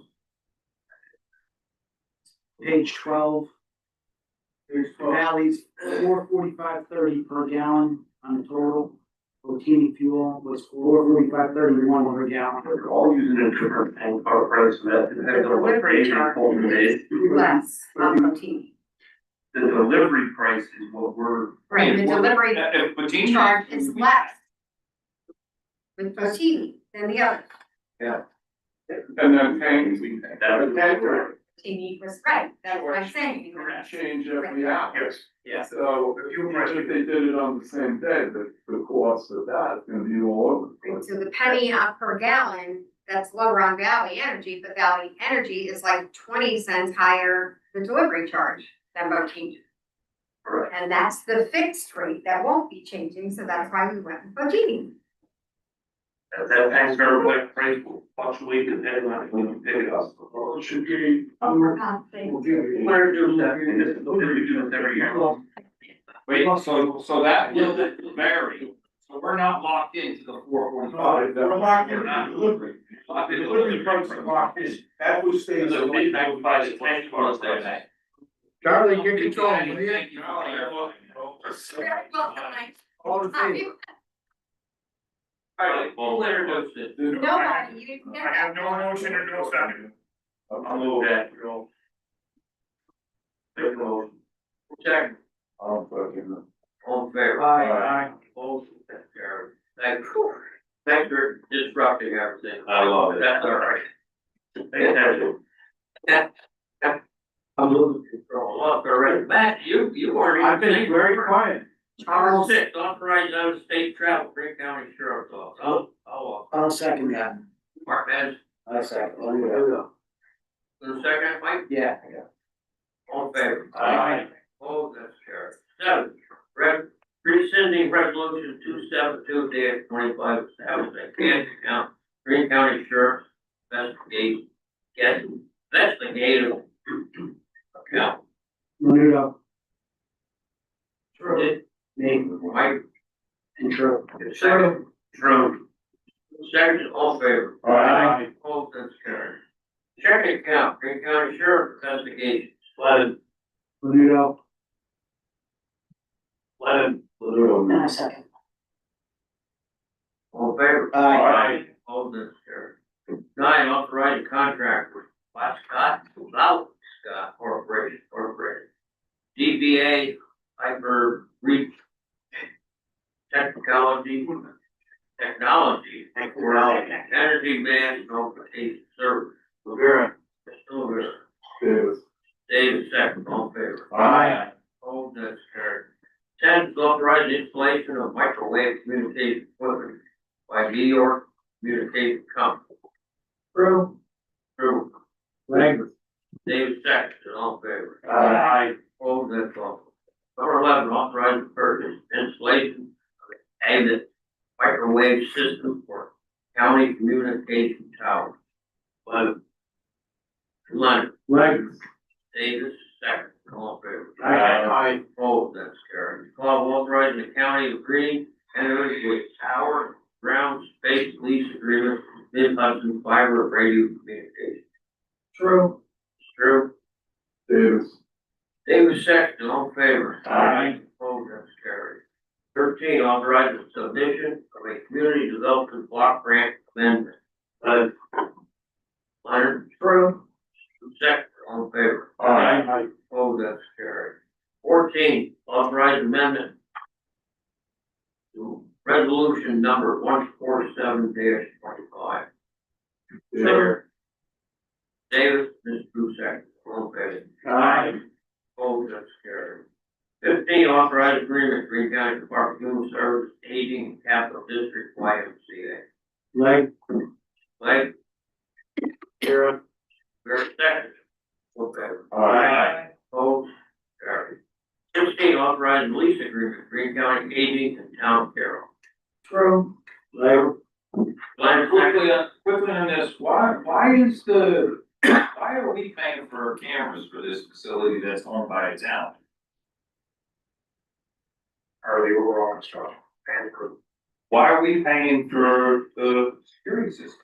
We don't own the building. Why are we paying for the water sewer line? It's part of the building. No, this is on the old paper. The current building, not the new facility. Building? But irregardless, it's whether it's the new building or the old building, it's not a county building. We're just leasing space from the town of Carroll, and we're paying for a security system going there. Crazy. I'd be arguing if it was a Catskill site that was, asked for that. They're a taxing jurisdiction, let them tax their residents for those monies needed for that, if cameras are needed. We're a big brother. Have we always paid for their cameras? No, we haven't, I think we haven't had a camera. That's what I was gonna say, I didn't think We had a staff problem, we had a staff problem one time, that we would have had cameras. Yeah. We've also reduced the rent that we were paying previously. Yeah, this sounds more like it's a protection of our equipment than anything else. Oh, we don't pay for the security system at the Catskill Senior We Center. didn't have The town of Catskill has their own. they should. Camera It system. might be a good idea, it's around to. Right up, and Whether it's out. I'm losing. All favor? Aye. Opposed? I'm both. Opposed. Please hang on, move hands, please. Opposed. Opposed. I believe it's carried. Number 17, authorized agreement, Greene County Public Health, Columbia Green Digital Coalition. Zero. Rivera. True. Who seconded? All in favor of Aye. that? All that's carried. Number 18, approving individual provider contract preschool special education program. Zero. Rivera. Leg. Davis, second. All in favor? Aye. Opposed. That's carried. Number 19, approving center-based provider contract preschool special education program. True. Davis is approved, vice versa. All in favor? Aye. Opposed? Opposed. That's carried. Number 20, authorized agreement, Greene County Mental Health Department, Tanya Parrish,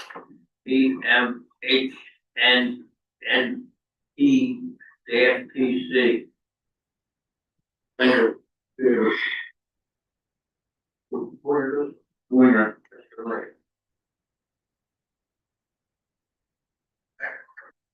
All in favor? Aye. Opposed? 41, authorizing purchase of those Blaine Incorporated license software. Davis. Dave. True. Bruce. All in favor?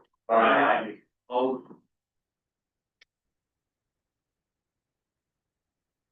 That's carried. 22, amending resolution number 392-24, declaring 370 Main Street, Woonsocket, New York, no longer necessary for public use and authorizing the sale of 370 Main Street, Woonsocket, New York, to the highest bidder. Did we do that already?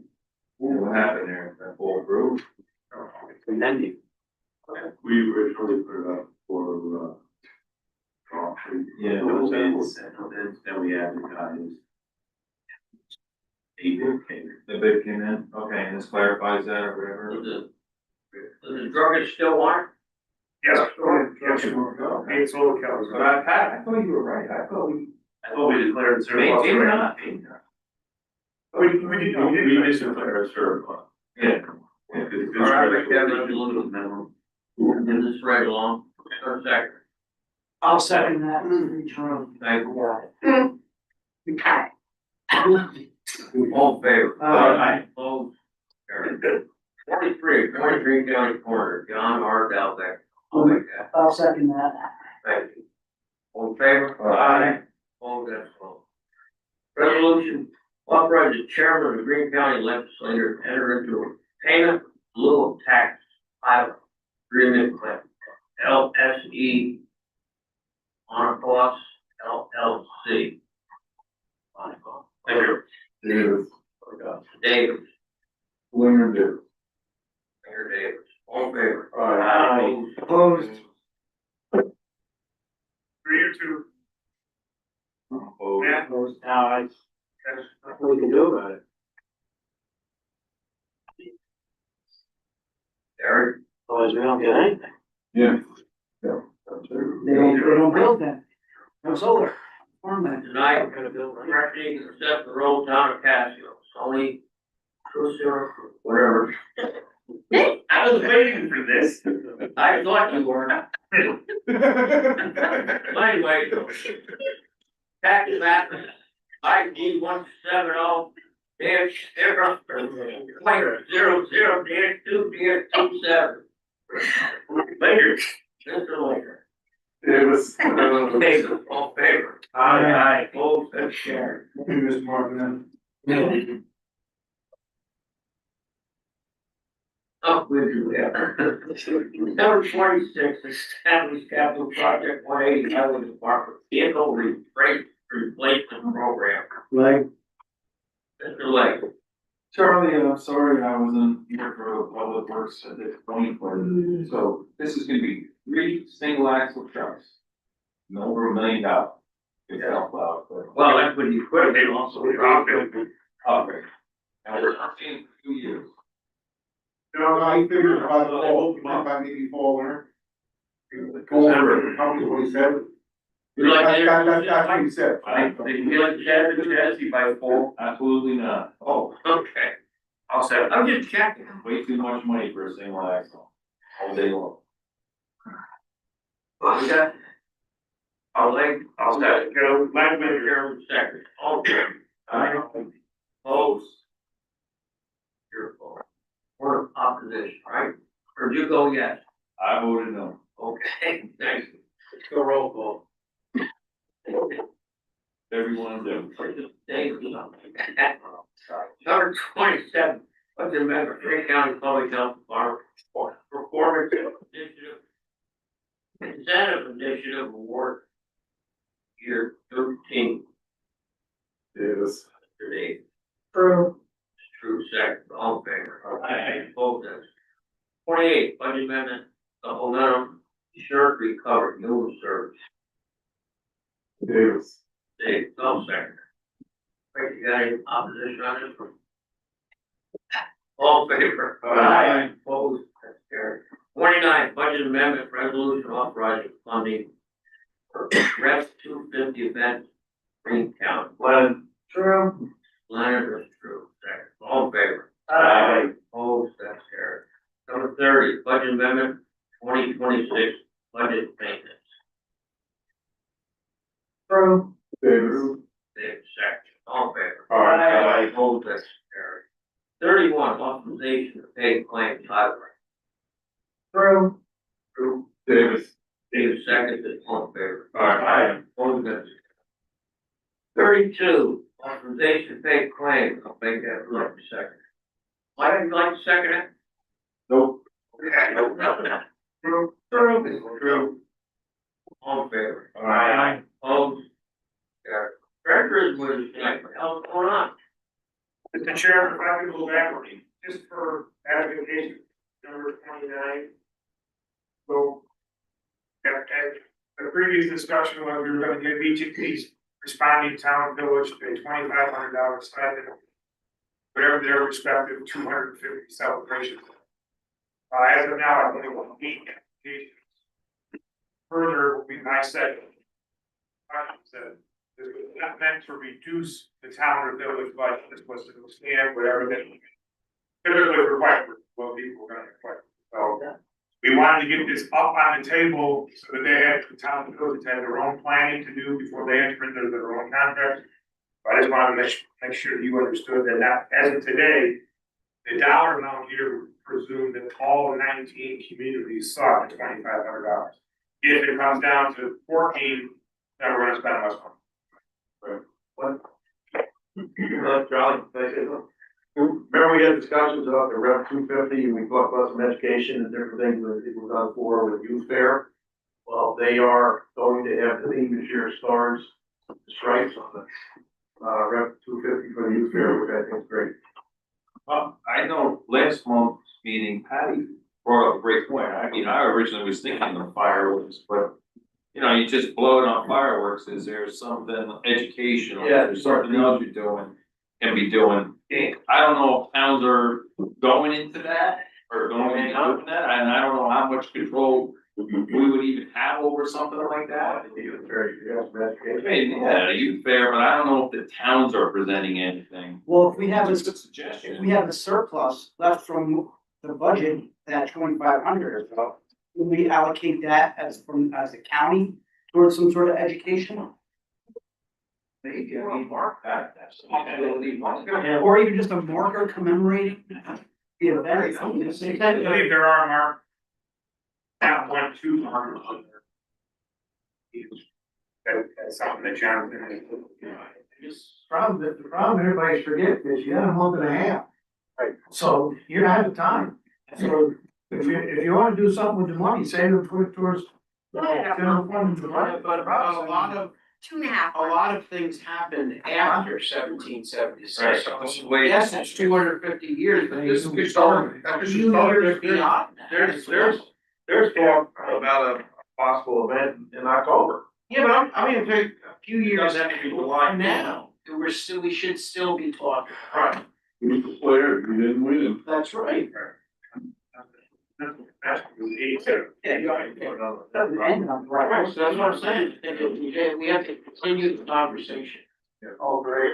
Great. Where's that ceremony is. So Chairman, I'm requesting executive session, please, on personnel line. Well, Second. I'd like you to stay if you can. That's it. Don't have. $30. I have David, I need a second. Okay. No.